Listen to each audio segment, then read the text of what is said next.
moment the words left my lips, I knew I had crossed a line. "Maybe I should just run off with Daniel," I said with a smirk, tossing my hair back as if it were some harmless joke. James froze. His hand, midway to lifting his coffee cup, stopped in the air.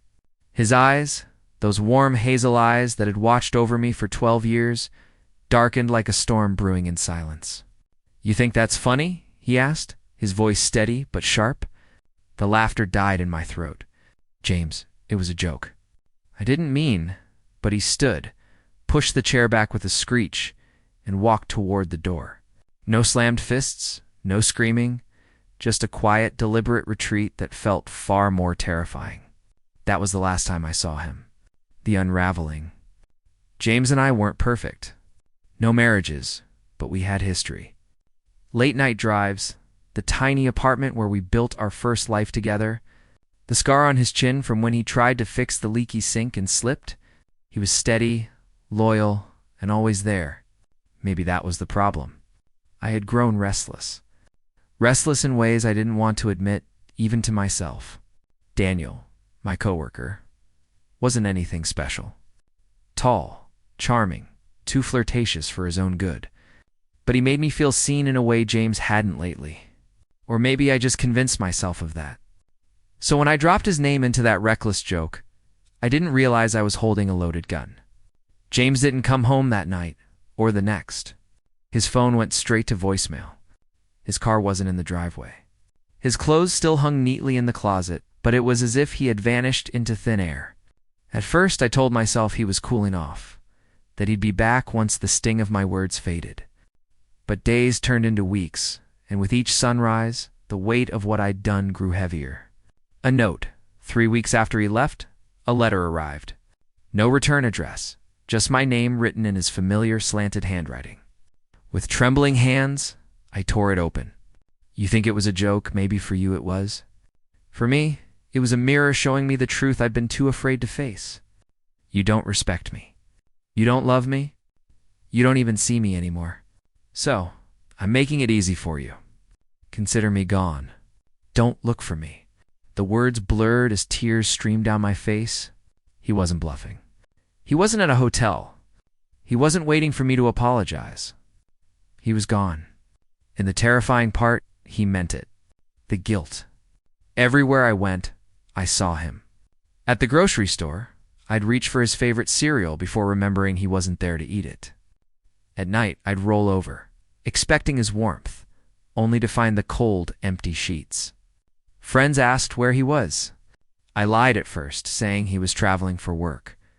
But the questions kept coming, and my stories grew thinner, more fragile. Eventually, whispers replaced questions. Everyone knew something had cracked in our marriage. I stopped hearing from him entirely. His social media went dark. His email bounced back with an auto-response. Count deleted. It was as if James had scrubbed himself clean from the world. And yet, the cruel irony was that I hadn't cheated. I had never touched Daniel. I hadn't even wanted to. The joke wasn't born of desire, but of recklessness, an impulse to provoke, to test the boundaries of James's love. Got my answer? The confrontation. Months later, I finally saw him again. Not by accident. I had tracked him down. A friend of a friend spotted him working at a repair shop 2 towns over. I drove there, heart hammering so hard I thought it would burst. He looked different, thinner, his jawline sharper, his hair messier. But he was still James. "Why James?" James the First whispered when I stepped into the shop. He froze, then slowly turned. His eyes weren't stormy anymore. They were empty like a well-run dry. "What are you doing here?" he asked flatly. "I had to see you to explain." It was a stupid joke. That's all it was. His laugh was bitter. "Do you know how pathetic it feels to hear your wife joke about another man? Do you know how many nights I lay awake wondering if maybe you weren't joking at all? That maybe you wanted him?" I shook my head, tears blurring my vision. "No, James, it wasn't like that.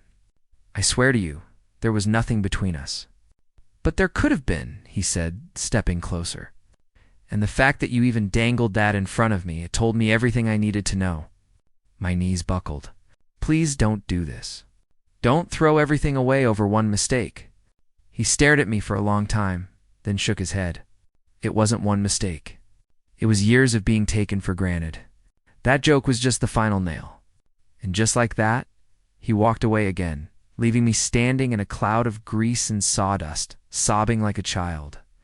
The silence. After that, I stopped chasing him. Not because I didn't want to, but because I realized I couldn't fix what I'd broken. Time passed, but the silence between us never lifted. Divorce papers arrived in the mail a year later. No dramatic confrontation, no final conversation, just his signature and a line where mine needed to go.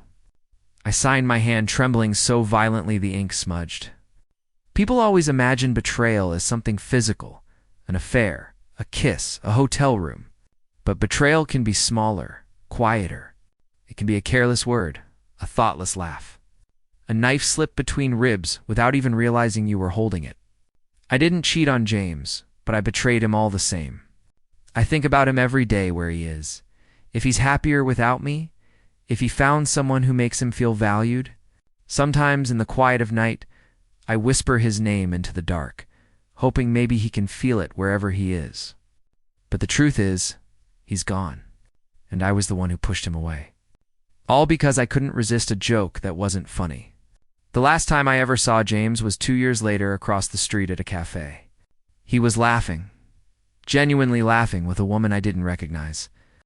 His hand rested lightly on hers, and she looked at him with the kind of admiration I used to give. He didn't see me, or maybe he did, and chose not to. I stood there frozen, my heart breaking all over again, not because he had moved on, but because I realized something far worse. He had healed, and I never would.